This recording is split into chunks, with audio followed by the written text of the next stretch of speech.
ہم وہی کہیں گے جو ہمارا دین ہم کو بتاتا ہے. عمل کرو تو تمہارا بھلا ہے، نہیں کوئی عمل کرے تو نقصان ہمارا نہیں ہے، اسی کا نقصان.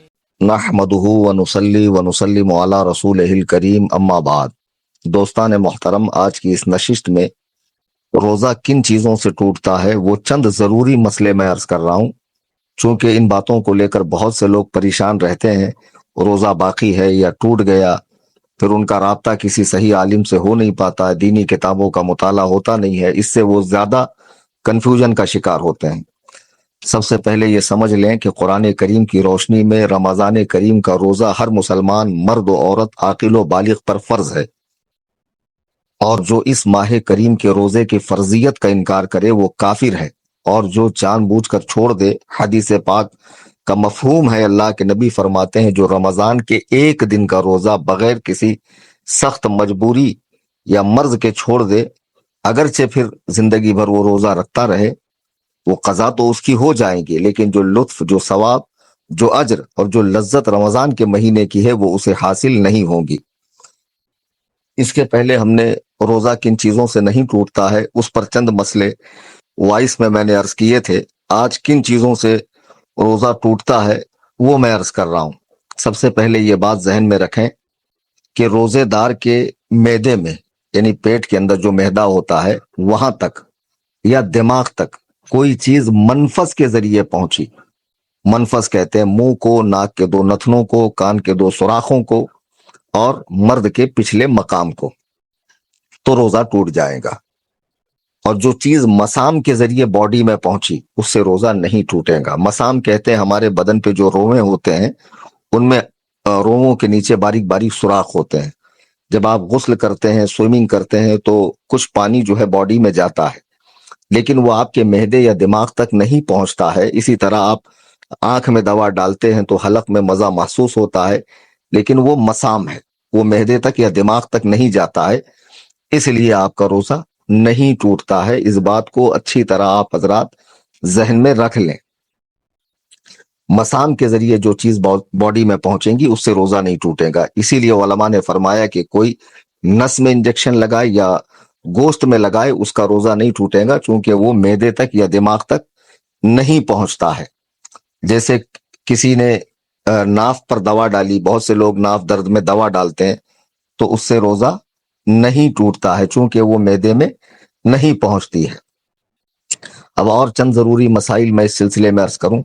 اب جیسے مرد نے اپنے آلہ تناسل میں پیشاب کے مقام پر تیل ٹپکایا یا تیل ڈالا، اگرچہ وہ مثانے تک پہنچ گیا تب بھی روزہ نہیں ٹوٹے گا، چونکہ وہ مسام ہے، منفذ نہیں ہے. ہاں، عورت نے اگر اپنی شرمگاہ میں پانی یا تیل یا کوئی چیز ڈالی تو اس کا روزہ ٹوٹ جائے گا.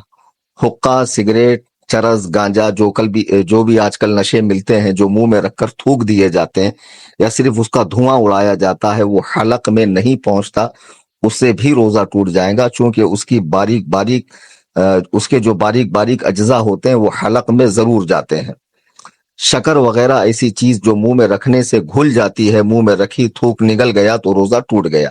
یہاں ایک مسئلہ یہ ذہن میں رکھیے کہ آپ مارکیٹ میں ہیں، روزے کی حالت میں ہے، کوئی چیز خریدنی ہے اور آپ کو یہ پتا چلے کہ میں خرید لوں، کھانے کی چیز ہے، بعد میں یہ پھیکی نکل جائے یا اس کا ذائقہ نہ ہو، نقصان ہوگا، تو ایسی صورت میں چکھنے کی اجازت ہے. چکھنے کا معنی یہ ہے کہ زبان پہ رکھا، مزہ معلوم ہوا، فوراً تھوک دیا.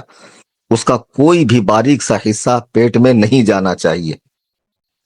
چکھنے کا معنی یہ نہیں کہ لقمہ دو لقمہ کھا لیا، اس سے تو پورا روزہ ہی چلا گیا.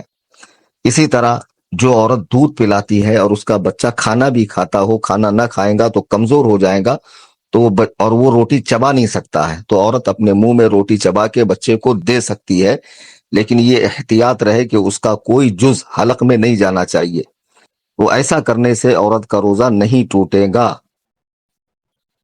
منہ میں نے اس کے پہلے بتایا تھا کہ بات کرتے وقت تھوک جمع ہوتا پی لیا تو اس سے روزہ نہیں ٹوٹے گا. ہاں، تھوک ہتیلی پہ نکالا اور پھر اسے پی لیا ہتیلی پہ نکال کر تو اب روزہ ٹوٹ جائے گا. اور خون حلق سے نیچے اترا، دانت سے مسوڑوں سے خون نکل کر حلق کے نیچے پہنچا، خون تھوک سے زیادہ تھا یا برابر تھا یا کم تھا مگر اس کا مزہ حلق میں محسوس ہوا تو ان سب صورتوں میں روزہ ٹوٹ گیا۔ اگر کم تھا اور مزہ بھی نہیں محسوس ہوا تو روزہ نہیں ٹوٹے گا۔ روزے میں دانت اکھڑوایا اور خون نکل کر حلق سے نیچے اترا تو بھی اس کا روزہ ٹوٹ جائے گا۔ روزہ ٹوٹنے میں دو باتیں ہوتی ہے، ایک مرتبہ تو صرف روزے کے بدلے روزہ ہی رکھنا ہے، اور ایک مرتبہ روزے کے بدلے آپ کو 60 کفارے کے روزے رکھنے ہیں۔ اس لیے رمضان کا روزہ خدا را معمولی باتوں پر مت چھوڑیے۔ کیا حماقت ہے کہ ہمارے یہاں اچھا ہٹا کٹا بچہ، ذرا سا بخار نہیں آیا، ذرا سی طبیعت خراب نہیں ہوئی کہ روزہ مت رکھ بیٹا، یعنی بیمار کی بھلائی اس میں سمجھی جاتی ہے کہ اسے روزہ نہ رکھنے دیا جائے، جبکہ روزے سے صحت حاصل ہوتی ہے، شفا حاصل ہوتی ہے۔ مسلمان کو اللہ اور رسول کی باتوں پہ اتنا تو اعتماد رکھنا چاہیے۔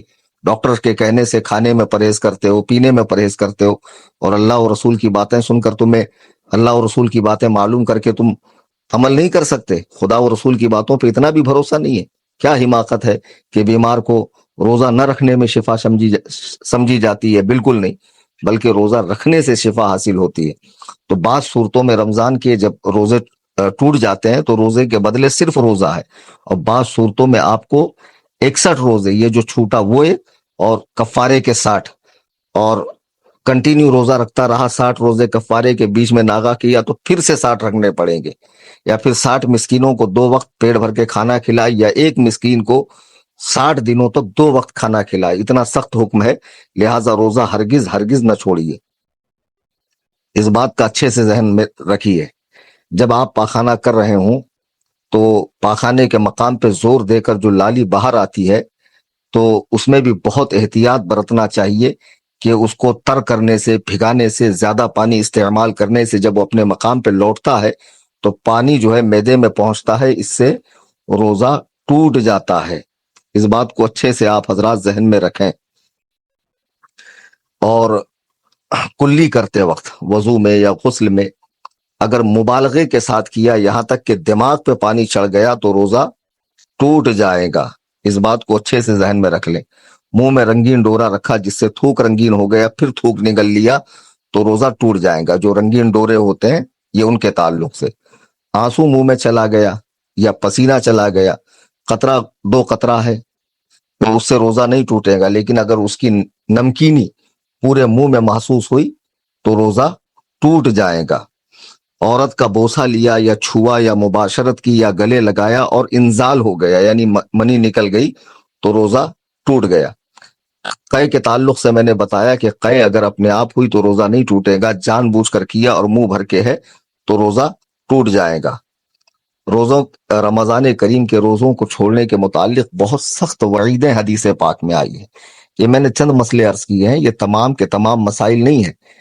جب ضرورت پڑیں گی انشاءاللہ تعالی میں اس تعلق سے مسائل بھیجتا رہوں گا۔ بس آپ حضرات سے گزارش ہے کہ رمضان کریم کے روزوں کو پورا کریں، اپنے بچوں کو روزے رکھوائیں، رمضان کی نعمتوں سے، برکتوں سے مستفیض ہوں، فائدہ اٹھائیں۔ اس عظیم مہینے کو پا کر بھی جو اپنی بخشش کروانے سے، مغفرت کروانے سے محروم رہا تو اللہ ہی خیر فرمائے کہ حضرت جبریل علیہ السلام نے اس کی تباہی و بربادی کے لیے دعا کی ہے، اور حضور علیہ السلام نے اس پر آمین فرمایا ہے۔ جب یہ مقدس مہینہ اللہ کا مہمان بن کر ہمارے بیچ تشریف لایا ہے تو خدا را اس کے رحمت کے دریا میں غوطہ لگائیے، نہائیے، اور اپنے گناہوں سے پاکی حاصل کیجیے، اور عزم مصمم کیجیے کہ جس طرح رمضان کریم میں نے اللہ کو راضی کیا ہے عبادتوں کے ذریعے، یہ معمول میرا سال بھر رہے گا۔ چینل سے جڑے رہیے، دوست احباب کو جوڑیے، ضروری اور اہم مسائل میں وقتاً فوقتاً بھیجتا رہوں گا، اور مسلک اعلیٰ حضرت کا کام بڑے پیمانے پہ ہو۔ اللہ تعالی ہم سب کو نیکیوں کی توفیق عطا فرمائے۔